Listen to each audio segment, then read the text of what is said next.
하나님 말씀 에스겔서 36장 29절 말씀입니다. 내가 너희를 모든 더러운 데서 구원하고 곡식이 풍성하게 하여 기근이 너희에게 닥치지 아니하게 할 것이며 또 나무의 열매와 밭의 소산을 풍성하게 하여 너희가 다시는 기근의 욕을 여러 나라에게 당하지 아니하게 하리니. 아멘.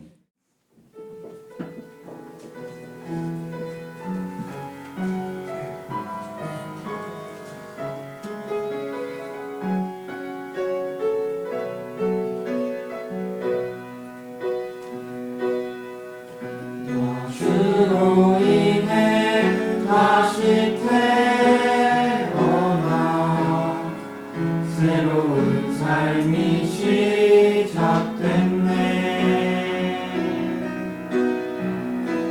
이제 내 마음 주를 향하여 믿음으로 주의 길 따르네. 누가 뭐라 해도 부끄럽지 않네. 십자가 사랑은 구원의 능력이라 세상 무엇과도 비교할 수 없네.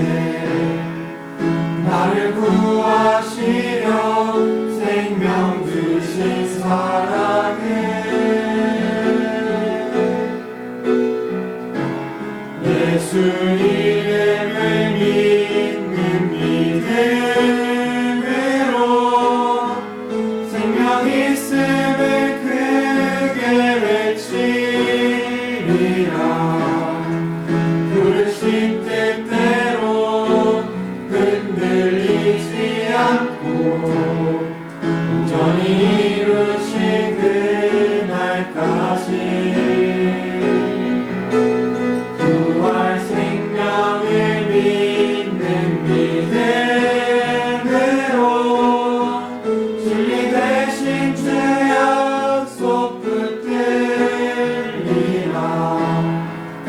십자가를 지고 나를 부인하며 주 영광 보게 될 그날까지.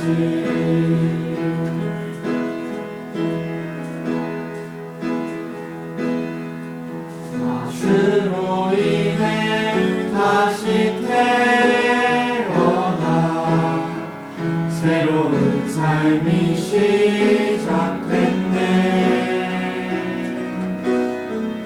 이제 내 마음 주를 향하여 믿음으로 주의 길 따르네. 누가 뭐라 해도 부끄럽지 않네. 십자가 사랑은 구원의 능력이라 세상 무엇과도 비교할 수 없네. 나를 구하시려 생명 주신 사랑은 예수 이름을 믿는 믿음으로 생명 있음을 크게 외치리라. 부르신 뜻대로 흔들리지 않고 온전히 이루실 그날까지 부활 생명을 믿는 믿음으로 진리 되신 주 약속 붙들리라. 십자가를 지고 나를 부인하며 주 영광 보게 될 그날까지.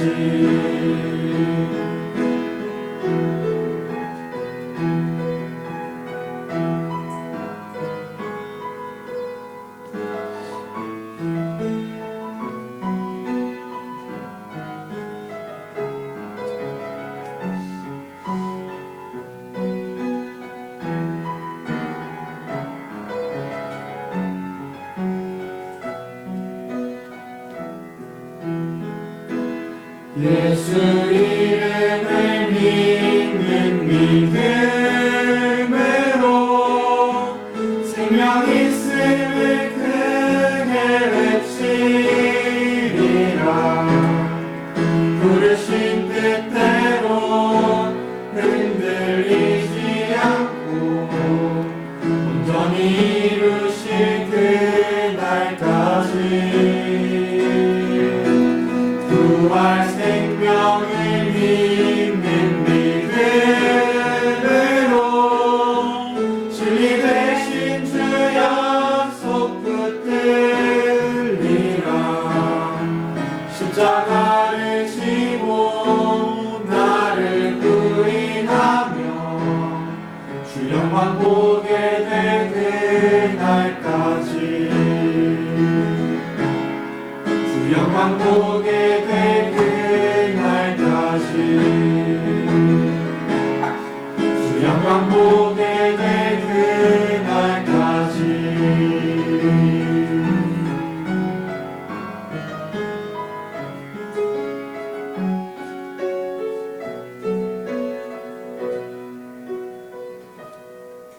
나 주로 인해 다시 태어나 새로운 삶이 시작됐네. 이제 내 마음 주를 향하여 믿음으로 주의 길 따르네.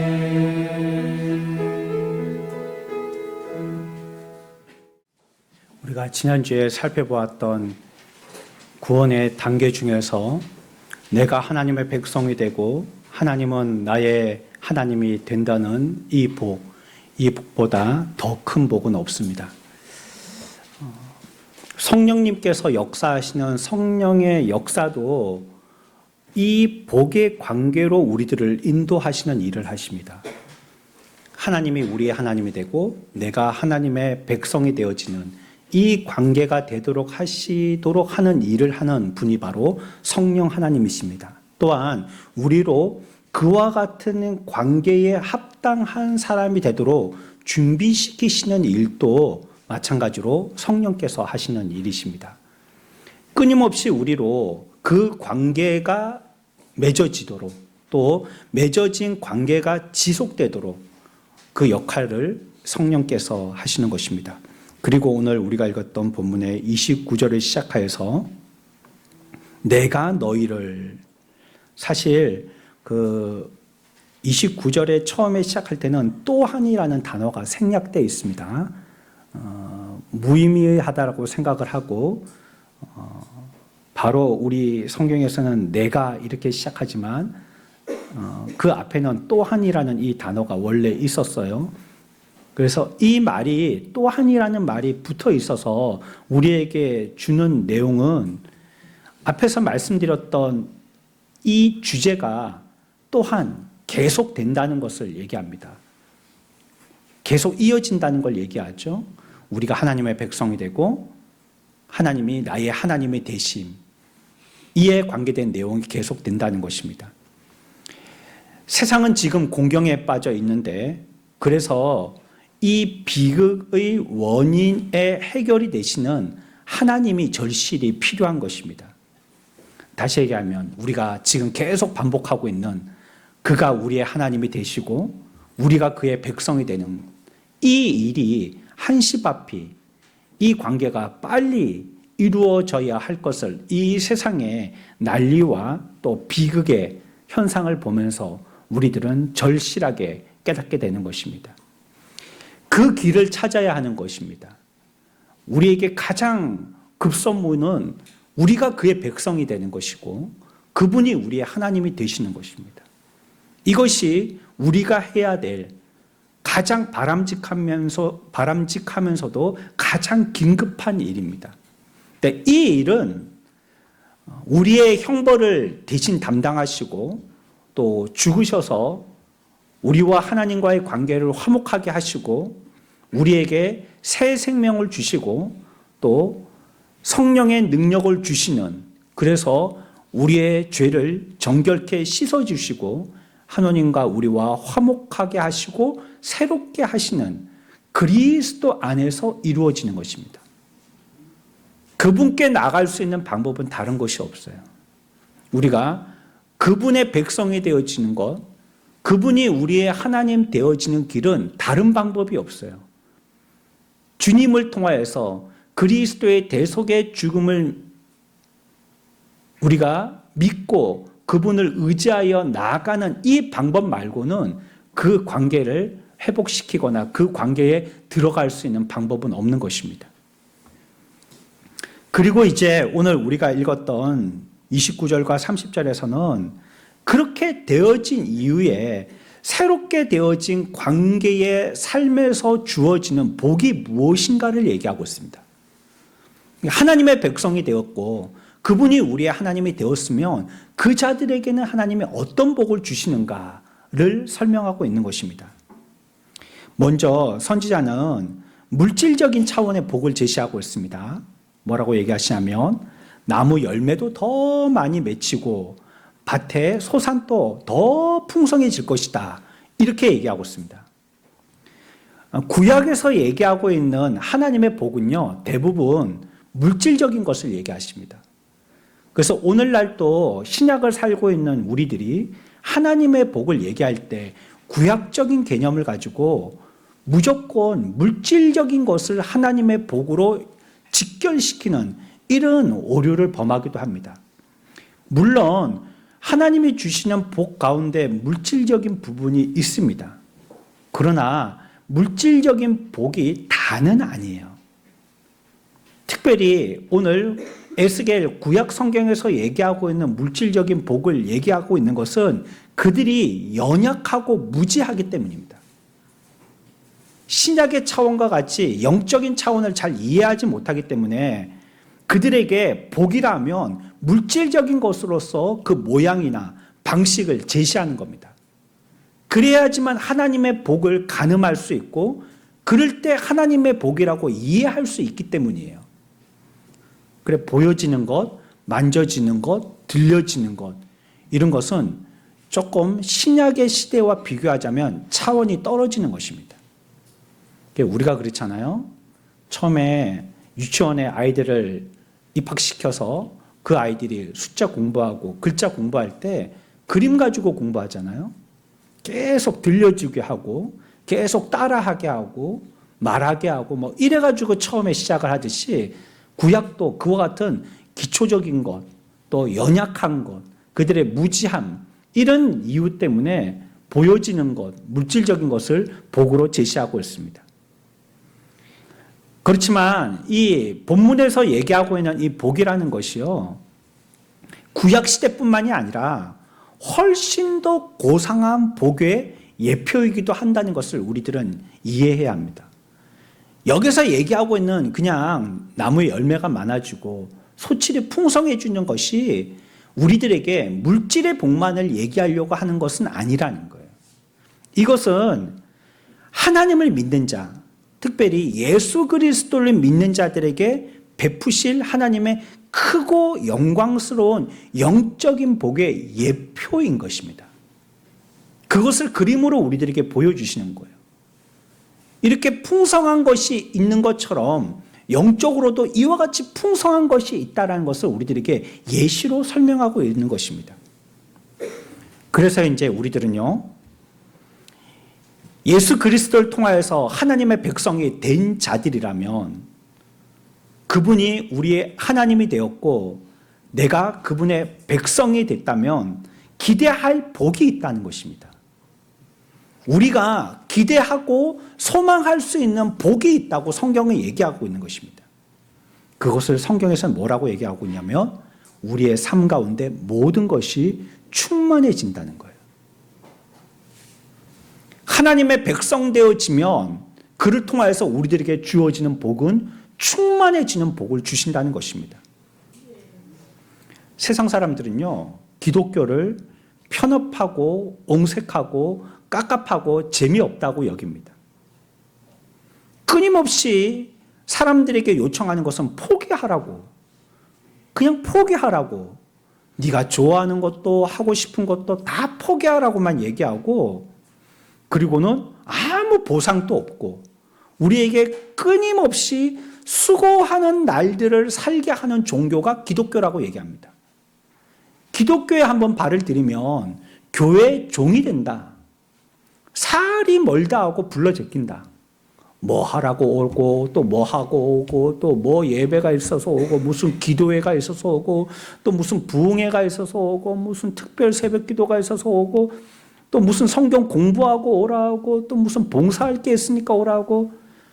한번 교회에 발을 디면 교회 종이 된다. 세상 사람들은 그렇게 여기는 것입니다. 어째 우리같이 모든 세상들을 만질 수 있는 인간을 이 작은 책 한 권에 제한시키느냐고 불만을 토로하는 사람들도 있습니다. 성경은 그저 어느 한 나라의 역사의 책에 불과하기 때문에 그곳에서는 우리는 역사 말고는 지적으로 얻을 것이 없다라고 얘기하는 사람들도 있습니다. 그래서 기독교를 거부하죠. 그런데 성경은 우리들에게 전혀 반대를 얘기한다는 거예요. 우리가 하나님의 백성이 되어진다면, 그리고 그분이 나의 하나님이 되어진다면 우리들에게 제시해 주시는 하나님의 복은 그 세상 사람들이 답답하게 여기고 재미없이 여기고 갑갑하게 여기는 것과는 전혀 다른 풍성한 복을 주신다고 오늘 성경은 얘기하고 있는 것입니다. 오히려 세상의 삶이 기근과 궁핍과 결핍에 시달리고 있다고 얘기하는 거예요. 기독교의 삶이라는 것은 넘치고 풍성하고 부요하고 복된 삶이다라고 얘기하고 있는 것입니다. 그래서 우리가 오늘 말씀을 통하여서 기억해야 될 한 가지 성경의 원리가 있습니다. 그것은 무엇이냐면 어떤 자들이 이와 같은 하나님의 복에서 벗어나는가? 경건하지 못하고 하나님과 무관한 삶을 사는 사람들, 이 사람들은 예외 없이 오늘 성경에서 얘기하고 있는 이와 같은 복에서 벗어난다는 거예요. 하나님의 백성이 되지 못한 자들, 그리고 하나님을 나의 하나님이라고 부르지 못하는 자들, 이런 자들은 오늘 성경에서 얘기하는 것 같이 하나님이 약속하신 풍성한 복이 그에게 이르르지를 못하고 오히려 오늘 얘기한 것과 같이 기근을 맞이하게 된다는 거예요.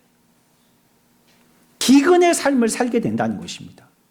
여기에서 이쪽으로 옮겨주시고 이쪽에서 이쪽으로 옮겨주시고 기근과 풍성하지 못한 삶에서 우리를 이와 같이 풍성함에 또 많은 소출이 있는 삶으로 옮겨주신다라고 성경이 얘기하고 있는 것입니다. 그러니까 이전에 있었던 풍성하지 못하고 기근의 삶은 다시 말하면 우리가 하나님의 백성이 되지 못했을 때의 삶을 얘기한다는 거예요. 그러니까 경건하지 못하고 하나님과 무관하는 삶을 살 때 그 삶은 기근을 맞이하게 된다는 것입니다. 그 교회 밖에 있는 사람들은 자기들이 알 수도 있지만 알지 못하는 삶으로 기근의 삶을 산다는 것을 얘기합니다. 여기에 가장 적절한 예가 성경에 나오는데 그 비유가 뭐냐면 돌아온 둘째 아들의 비유입니다. 누가복음 15장에 보면요, 13절 14절에서 그와 같이 얘기하고 있는데요, 돌아온 둘째 아들이 돈을 챙겨서 먼 나라로 갔죠. 그리고 그의 상황을 이와 같이 설명하고 있습니다. 우리 누가복음 15장 함께 읽겠습니다. 시작.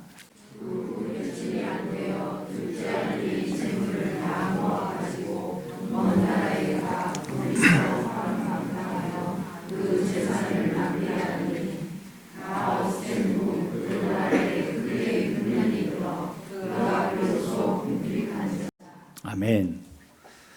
그 땅의 마지막에 14절에 보면 그 나라에 뭐가 들었다라고 얘기하고 있어요? 크게 흉년이 들었다고 얘기하죠. 물론 이것이 그 땅에 있던 어떤 농업의 흉년을 얘기하는 것일 겁니다. 그러나 우리가 읽었던 이 말씀의 맥락을 이해해 볼 때 둘째 아들이 돈을 챙겨서 먼 나라로 갔단 말이에요. 그것은 이 아들이 아버지의 법을 어기고 집을 떠난 걸 얘기합니다. 하나님과의 관계가 깨져버린 걸 얘기하는 거예요. 이전까지는 아버지의 자녀였는데 이제 아버지의 소산을 자기가 챙겨서 아버지의 자녀 되어진 관계를 깨고 나온 것입니다.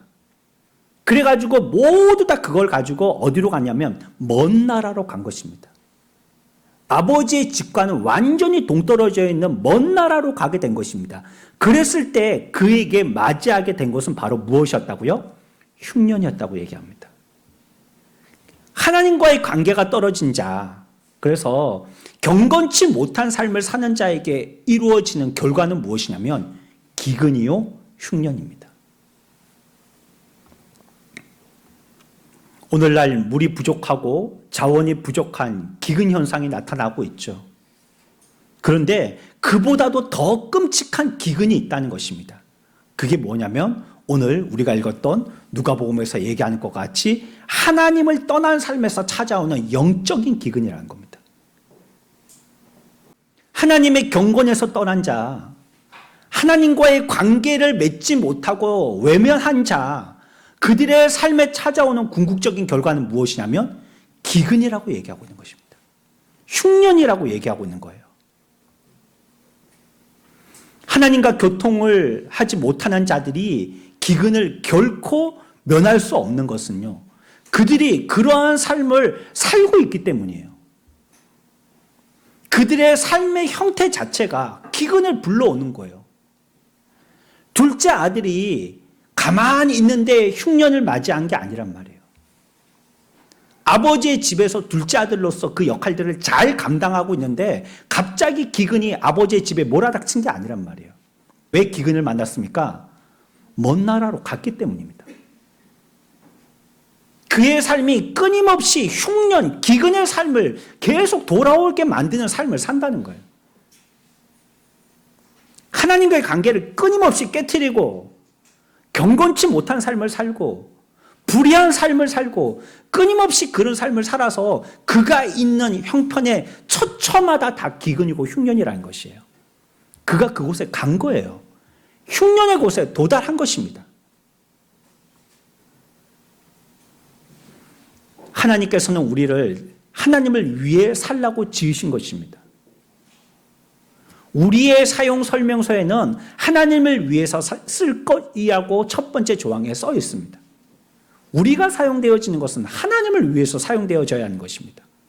그러나 우리가 하나님을 위하여서 사용되어지 아니할 때 우리에게 찾아오는 결과가 바로 궁핍이라는 것입니다.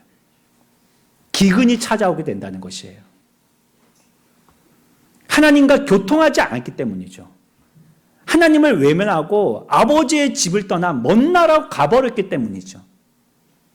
그분의 기다림을 외면한 채 그냥 내 갈 길로 알아서 갔기 때문이죠. 이렇게 되어질 때에 우리에게 찾아온 것은 필연적으로 영적인 굶주림이 있다라는 것입니다. 아버지의 집을 떠난 자에게는 반드시 영적인 굶주림이 있게 되어진다라고 얘기하고 있는 것입니다. 이런 자들이 굶주릴 수밖에 없는 또 하나의 이유가 있는데요. 그것은요, 하나님께서는요, 자신을 찾지 않는 자들에 대해서 결국은 하나님의 복을 싹 거두어 가시기 때문입니다. 그래서 그들은 기근과 흉년을 맞이할 수밖에 없어요. 하나님을 안 찾으니까요. 하나님으로부터 내리는 복을 그들이 받지를 못하게 된다는 것이에요. 이스라엘이 그랬지 않습니까? 이스라엘은 하나님의 백성이었음에도 불구하고 하나님 없이 살 수 있다라고 얘기한 자들이 이스라엘이었습니다. 그래서 결국은 그들이 소원하는 하나님 여호와 아닌 다른 신을 섬겼던 것이 이스라엘입니다. 그랬더니 어떻게 됐습니까? 하나님의 백성으로 주셨던 하나님의 복을 하나님의 송두리째 다 앗아가 버리셨습니다. 다 빼앗아가 버리셨어요.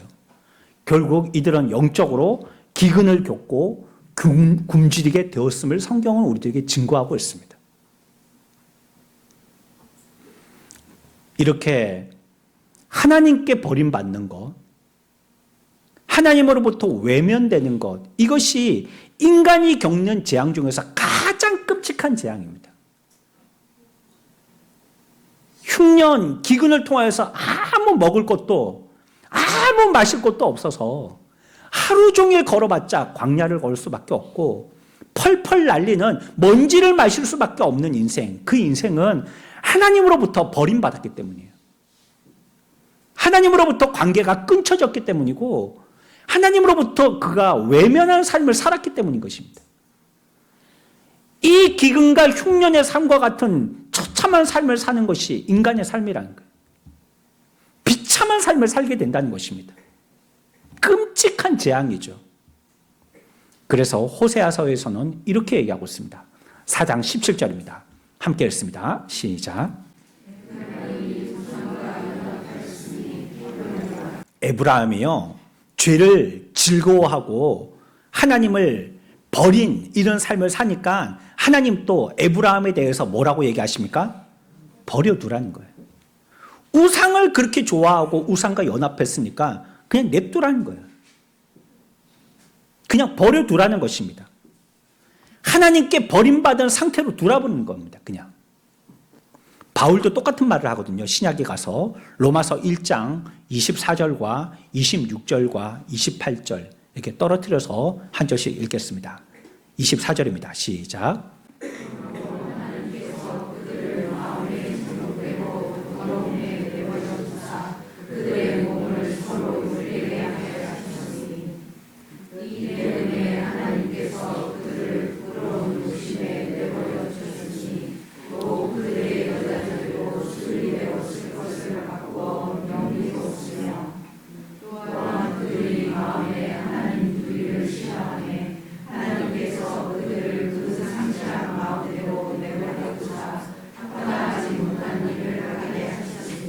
아멘.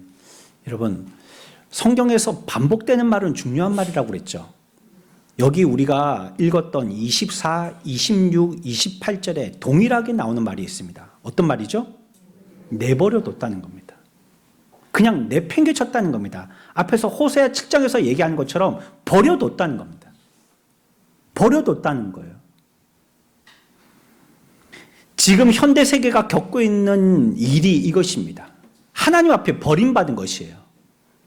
오늘날 세상은 기근과 흉년이 올 수밖에 없다는 거예요. 물론 영적인 것을 얘기합니다. 이 세상의 사람들은 어떻게 삽니까? 자기가 하고 싶은 대로 살죠. 하나님은 호세아서에서 그래서 뭐라고 얘기하시냐면 냅두라는 거예요. 그냥 자기들 마음대로 살도록 냅두라는 것입니다.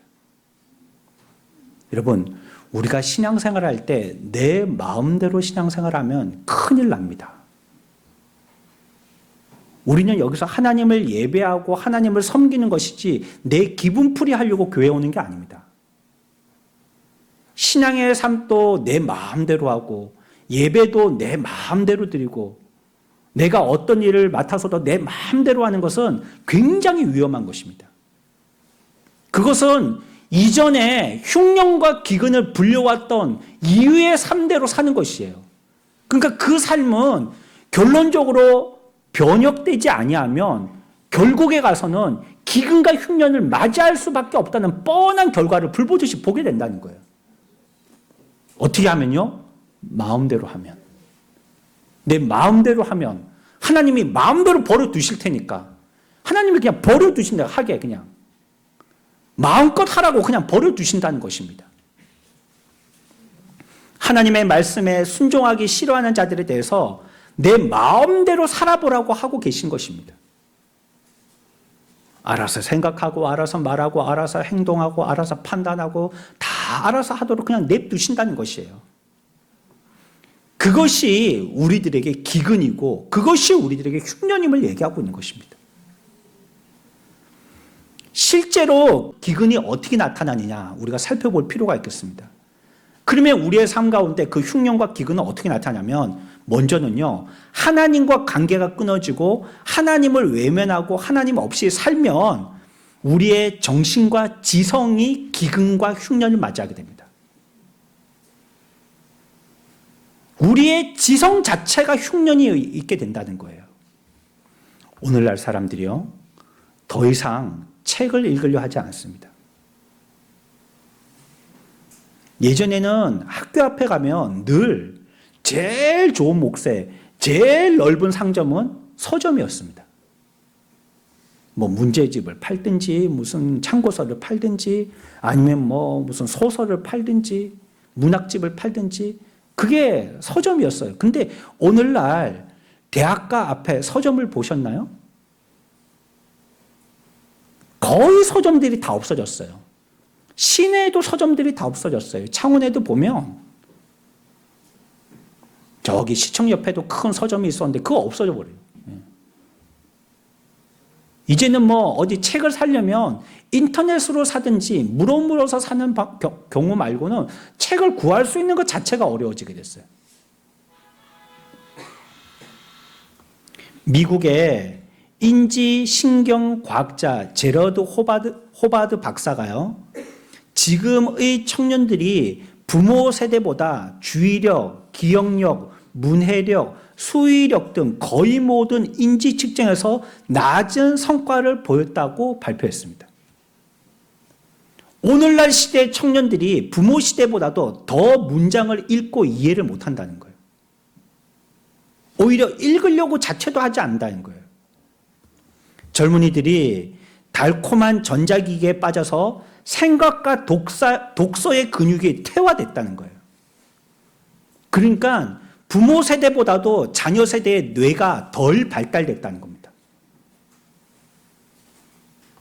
여러분, 아인슈타인, 스티브 잡스, 이 사람들이 어떻게 해서 혁신적인 세계관을 갖게 됐습니까?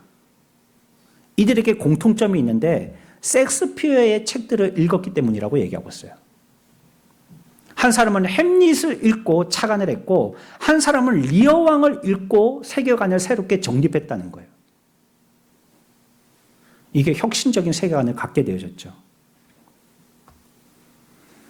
예전에는 3시간씩 붕의 말씀을 듣던 시절이 있었지만 오늘날은 20분 설교도 집중하지 못하는 때에 이르렀습니다. 그리고도 재미있는 이야기, 많은 노래, 그래서 편한 예배를 드리자고 얘기합니다. 오늘날 사람들의 특징은 무엇이냐? 무엇인가 긴장을 하는 걸 힘들어한다는 거예요. 긴장하고 집중하는 걸 힘들어한다는 거예요.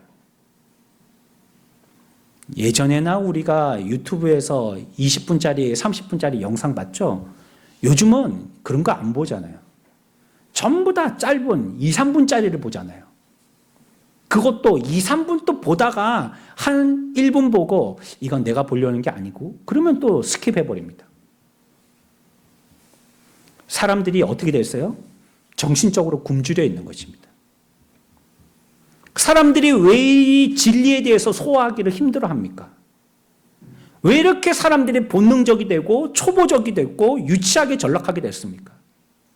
왜 성경의 말씀에 대해서 논쟁하고 추론하고 논리하기는 이 문제를 따라가지 못하는 시대가 됐냔 말이에요. 인간의 정신은요, 하나님을 등질 때 퇴보합니다. 사람의 지식이라는 것은요, 공부 많이 해야지 느는 것이 아니라 하나님의 지식에서 멀어지고 하나님에게서 등지게 되면 인간의 지식도 퇴보하게 되는 겁니다.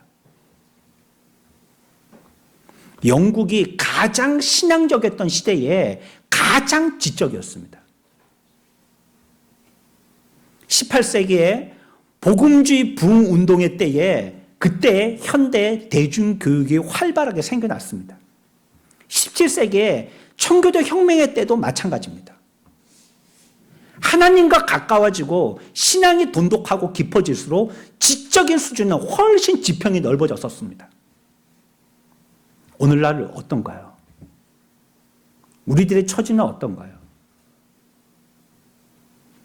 우리가 하나님의 말씀에 대해서 연구하고 차분히 앉아서 생각해 보려고 하면 그걸 힘들다고 못 견뎌해요. 한 페이지 본문 읽고 한 페이지 본문에 대한 해석을 읽는 큐티조차 10분 하는 것도 어려워한단 말이에요. 생각하고 집중하는 걸 힘들어한단 말이에요. 하루에 성경 한 장을 읽을 수 있습니까? 한 장을 읽을 시간이 없다는 거예요. 일주일에 주일의 말씀을 한 번 더 돌려서 다시 한번 되새김질하며 들어본 시간이 있습니까? 바빠서 그럴 시간이 없다는 거예요. 성경도요, 읽지 못하니까 그냥 틀어놓고 듣는다는 거예요. 인간의 정신은 하나님을 찾을 때 발전합니다.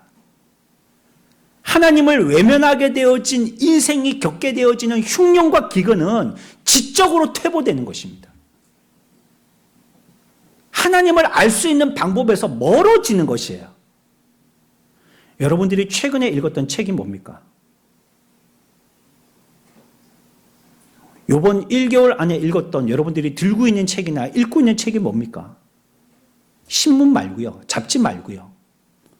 정말 책이 뭐냐는 말이에요.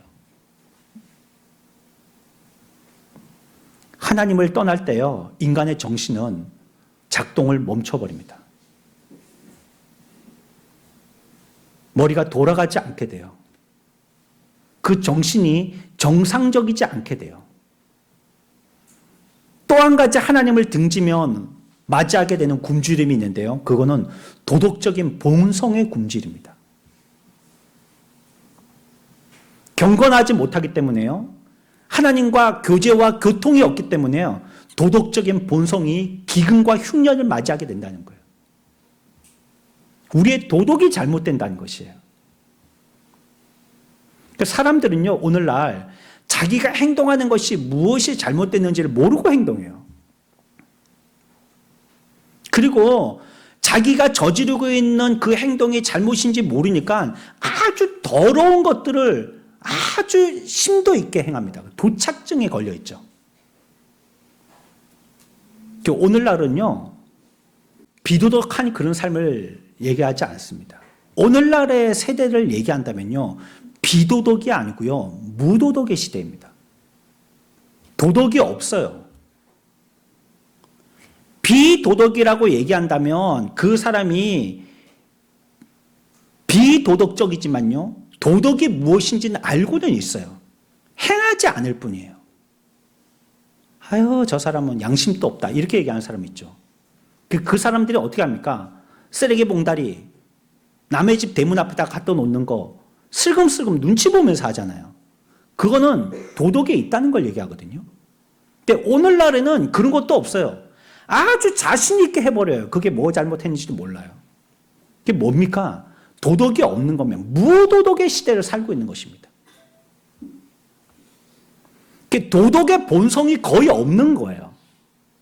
어떻게 살아야지 옳은 양심대로 사는지 모른다는 거예요.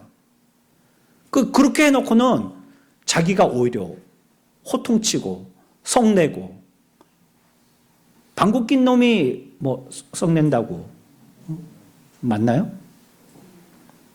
자기가 잘못을 저질러 놓고 오히려 성은 자기가 내는 것이에요. 오늘날 국제 정세나 오늘날 대한민국의 정치는 참으로 무도덕하다라고 뿐이 판단되지 않습니다. 원칙을 내버리고 형편과 편의에 따라서 입장을 바꿔버립니다. 편하고 싶다면 오래된 기준들도 다 내팽개칩니다. 타협하고 새로운 약속들을 만들어갑니다. 저는 지금 어느 정당을 지지하는 게 아닙니다. 교회에서 정치 얘기하면 안 됩니다. 그거는 교회를 나누게 하기 때문입니다. 정치 얘기는 집에 가서 아내와 하십시오. 그냥. 교회에서는 정치 얘기하지 마십시오. 지금 저는 정치 얘기를 하는 게 아니에요. 국내 정세가 그렇다는 거예요. 국제 정세가 그렇다는 거예요. 무도덕을 얘기하고 있다는 거예요. 그리고도 그것이 무엇이 잘못됐는지 모르고 있다는 거예요. 그 이유가 뭡니까? 모두 도덕적인 본성에서 굶주려 있기 때문이에요. 기근을 맞이하고 있기 때문인 것입니다. 한 가지 더 우리가 들 수 있는데요. 또 한 가지의 흉년과 굶주림은요, 마음의 흉년입니다. 마음의 기근을 맞이한다는 거예요. 아이러니하게도 오늘날처럼 마음과 정서와 사랑에 큰 관심을 기울였던 때가 없습니다. 여러분 요즘 노래 보십시오. 주제가 전부 뭡니까? 다 사랑이지 않습니까? 사랑. 그리고 드라마 전부 다 정서적인 거죠. 전부 다 어떤 마음에 대해서 얘기하는 것들이죠. 하지만 그것이요, 잠시 열병에 걸려서 매혹당하는 것이 전부입니다. 그러고는 끝이에요. 쑥 지나가고 나면 끝인 것입니다. 만약에 우리가 참으로 사랑에 대해서 진정하게 안다면 그렇게 행동하지 않을 겁니다. 참된 사랑이 무엇인지를 안다면 그렇게 말하지 않을 것입니다. 근데 우리의 마음이 하나님의 백성이 되지 못해서 기근과 흉년을 맞이하게 됐더니 정서적으로도 피폐해지게 됐다는 겁니다. 사랑은 입으로 얘기하지만 참된 사랑을 뭔지 알지도 못한 삶을 산다는 거예요.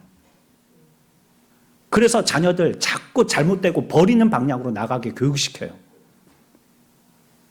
그래, 예수 믿는 건 평생 믿는 건데 네 1년 동안 열심히 공부하고 잘 돼가지고 하나님께 영광 돌리면 되지 않냐. 일생만 1년만 공부하느라고 교회 꿇어라 그냥.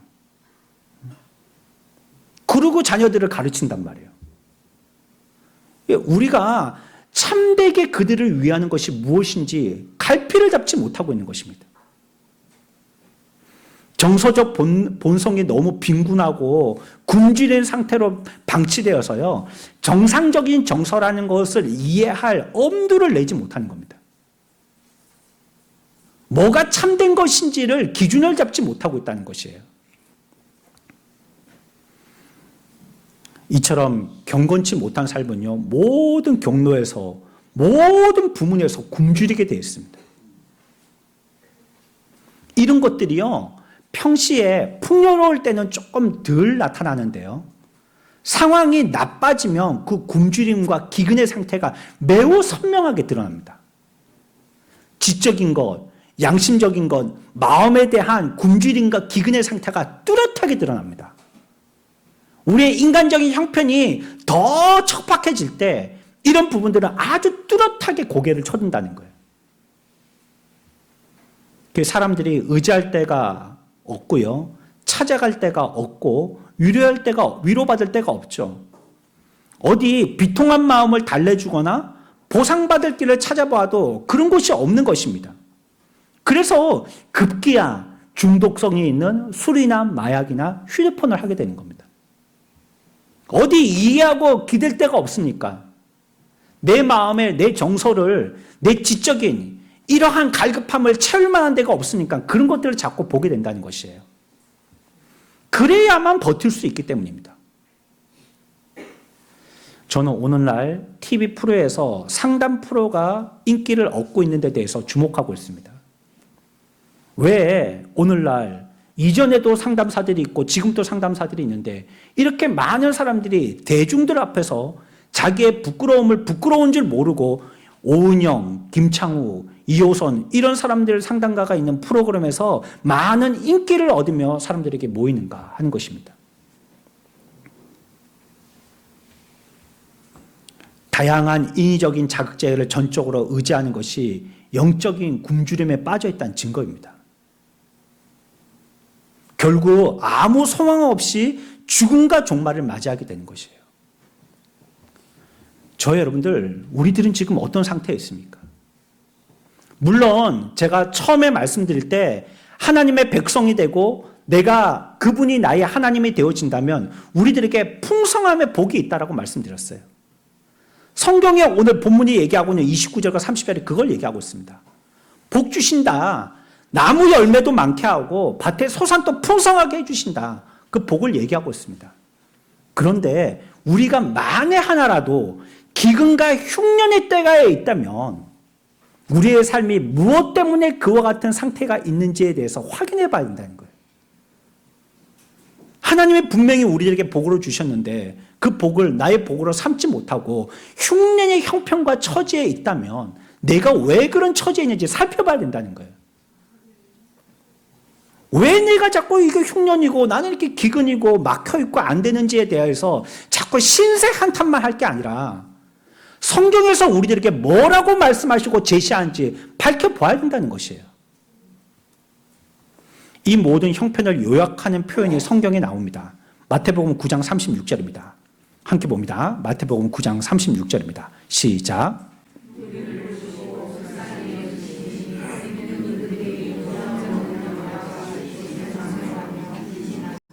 아멘. 풀이 지천에 깔렸는데요. 양들은 알아채지를 못한다는 거예요. 왜냐하면 인도해주는 목자가 없기 때문이라는 거예요. 그래서 이리저리 목자 없는 양과 같이 헤매고 광야를 갔다가 다닌다는 것입니다. 반면에 그리스도의 삶은요, 복과 만족과 넘치는 풍성함으로 나아간다는 것이 오늘 본문입니다. 우리 오늘 본문 다시 한번 읽어봅시다. 29절입니다.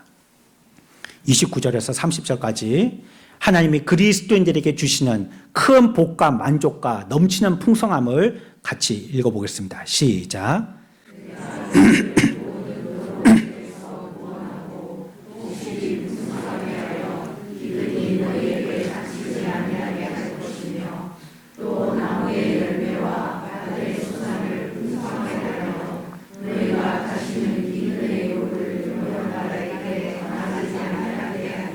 아멘. 이것이 저와 여러분들 그리스도에게 주시는 하나님의 복이심을 믿으시기 바랍니다. 하나님의 진심은 그것이라는 거예요. 하나님은 우리에게 복 주시길 원하신다는 거예요. 너희들을 그와 같이 열매의 풍성함으로, 밭의 소실의 풍성함으로 우리에게 복 주신다고 얘기하고 있는 것입니다. 경건치 못한 사람들의 삶이요, 처음에는 좋아 보이지만요, 사실 그 삶이 나를 앗아갑니다. 경건치 못한 삶이 그 사람을 아주 메말라버리게 만들어버려요. 다 빼앗겨버려요. 그래서 결국 그 사람은 하나님 없는 경건치 못한 삶을 살다가 모두 소진되어서 파산되어진 배와 같이 되고 마는 것입니다. 소진되고 쇠잔해지다가 마침내 모든 소망도 다 잃게 되어집니다. 비그리스도인들은 정신을 채우고 있는 내용들이 너무 빈약하고 마음의 양식이 넉넉하지 못한 삶을 산다는 것이 성경이 얘기하고 있는 것입니다. 그렇기 때문에요, 우리들이 기억할 것이 있습니다. 여러분, 성경 말씀에 자꾸 관심을 기울이십시오. 그리고 애써서 하나님의 말씀을 묵상하십시오. 처음에는 좀 힘들고 어려워도 그 말씀을 자꾸 곁에 두려고 하십시오. 둘째 아들의 실수는 뭐죠? 아버지의 집을 떠난 것이 첫 번째 실수입니다. 아버지의 집에만 있었더라면 기회를 얻을 수 있었었는데, 오르바와 그의 자부들과 또 룻과 남편, 아들들, 그들이 큰 실수한 게 무엇이죠? 기근 때문에 자기의 고향을 떠난 것입니다. 떠났던 것이에요. 그러나 성경은 분명히 하나님의 백성들에 대해서 하나님이 돌보고 계셨다라고 얘기하고 있어요. 기근의 어려움은 있지만 하나님이 외면한 게 아니라면 돌보고 계셨다는 거예요. 우리가 말씀에 전념하고 말씀 안에 있어야 됩니다. 그 결과가 우리의 정신과 우리의 도덕과 우리의 정서를 안정되게 만듭니다. 자기 속에 여전히 부정함을 발견하고 염려하고 고민하고 슬퍼할 수 있는 것이 그리스도인들입니다. 하지만 우리를 죄에서 구원해 주시는 것은 다름 아닌 성령님의 능력입니다. 그리스도를 닮고 싶은 마음이 생기면서 계속 그분을 따라가도록 만드는 것입니다. 그렇게 도덕적인 본성이 발전하게 되고 확장되어지고 주의 은혜와 그를 아는 지식에서 우리들은 조금씩 성장을 이루어가게 되는 것입니다. 정서적인 본성도 채워지게 되는 것입니다. 성경의 표현과 같이 곡식도 풍부하게 연글고 나무 열매도 한가득 열리고 밭의 소산도 풍성해진다는 것입니다. 저와 여러분들의 모든 필요가 채워진다는 것을 성경이 얘기합니다. 무엇입니까? 하나님 안에 있는 사람들이 그렇다는 겁니다. 너희가 내 백성이 되고 내가 너희 하나님이 됐었을 때, 그 관계로 서로의 관계가 돈독해져 있었을 때 이 복이 우리에게 주어진다는 것입니다. 그러나 그 관계가 이루어지기 전에는 우리의 삶은 아무리 윤택해 보인다 할지라도 그 심령은 기근과 흉년이라고 얘기하고 있는 것입니다. 하나님을 아는 사람은 이 만족함을 경험합니다. 여러분, 일단 단순하게라도 하나님께 나가서 죄를 고백하는 일부터 하십시오. 죄를 성령님을 통해서 깨닫게 해달라고 기도하십시오. 그리고 새로운 본성과 새로운 생명을 달라고 기도하십시오.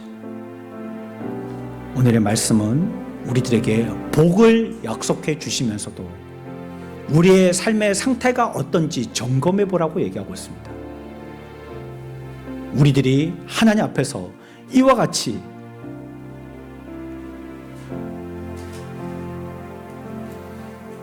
하나님의 백성된 자가 되어서 모든 것이 충족해지고 풍성해지고 기대할 만한 것들로 채워줄 수 있는 복된 삶을 사는 저와 여러분들 되시길 축원합니다.